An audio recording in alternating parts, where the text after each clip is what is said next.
के नहीं था पंडित जी, नहीं लेके आया दक्षिणा। चलिए भगवान का ध्यान कीजिए और कथा सुनिए। मन में सुविचार लाइए। पंडित जी इधर ला के रखो तो। एक अश्वपति नाम के राजा थे। उनकी कोई संतान नहीं थी। राजा ने संतान प्राप्ति के लिए अनेकों यज्ञ किए, जिसके फलस्वरूप उन्हें एक तेजस्वी कन्या की प्राप्ति हुई। राजा ने कन्या का नाम सावित्री रखा। समय बीतता गया और सावित्री विवाह योग्य हो गई। एक दिन राजा ने सावित्री से कहा, सावित्री, अब तुम विवाह योग्य हो गई हो, इसलिए स्वयं अपने लिए योग्य वर की खोज करो। पिता की बात मानकर सावित्री मंत्रियों के साथ यात्रा पर निकल गई।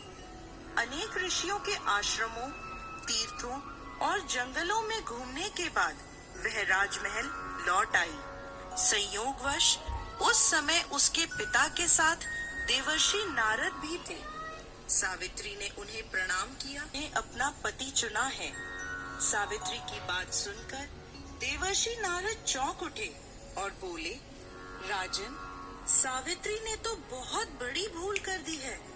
यह सुन अश्वपति चिंतित हो गए और बोले, हे देवर्षि, सत्यवान में ऐसा कौन सा अवगुण है?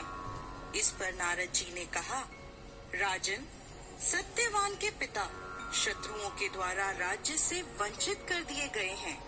वह वन में तपस्वी जीवन व्यतीत केवल 1 वर्ष की आयु शेष रह गई है। नारद जी की बात सुनकर अश्वपति ने सावित्री को समझाया कि वह किसी दूसरे उत्तम गुणों वाले पुरुष को अपने पति के रूप में चुन ले।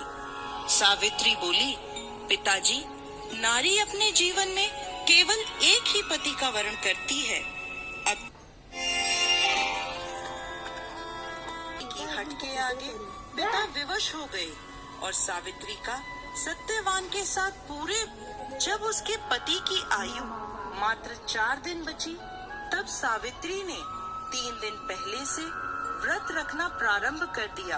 अंततः वह दिन भी आ पहुंचा जब सत्यवान की मृत्यु निश्चित थी। चौथे दिन जब सत्यवान लकड़ियां लेने वन को जाने लगा, तब सावित्री बोली, हे नाथ, मैं भी आपके साथ वन को चलूंगी। सत्यवान के मना करने पर भी वह सास ससुर की आज्ञा लेकर अपने पति के साथ वन को चली गई। वन में सत्यवान ने जैसे ही पेड़ से लकड़ी काटना शुरू करा, उसके सर में असहनीय पीड़ा होने लगी और वह पेड़ से उतर गया। सावित्री समझ गई कि उसके पति का अंत समय निकट है, अतः उसने अपने पति का सर अपनी गोद में रख लिया। लेटने पर सावित्री चुपचाप आंसू बहाती ईश्वर से प्रार्थना करने लगी। तभी उसे लाल वस्त्र पहने भयंकर आकृति वाला एक पुरुष दिखाई दिया। वह साक्षात यमराज थे। सावित्री बोली, महाराज, आप कौन हैं? यमराज ने उत्तर दिया, सावित्री, मैं यमराज हूँ और तुम्हारे पति के प्राण हरने आया हूँ। सावित्री बोली, प्रभु, सांसारिक प्राणियों को लेने तो आपके दूत आते हैं, क्या कारण है कि आज आपको स्वयं आना पड़ा? यमराज ने उत्तर दिया, सावित्री, सत्यवान धर्मात्मा तथा गुणों का सागर है। मेरे दूत इन्हें ले जाने के योग्य नहीं हैं, इसलिए मुझे स्वयं आना पड़ा। ऐसा कहकर यमराज ने सत्यवान के शरीर से प्राणों को निकाला और उसे लेकर वह दक्षिण दिशा की ओर यमलोक को जाने लगे। सावित्री भी उनके पीछे पीछे चल दी। सावित्री को अपने पीछे आता देख यमराज बोले, सावित्री, तुम मेरे पीछे कहाँ आ रही हो? सावित्री बोली, मेरे पति जहाँ जाएंगे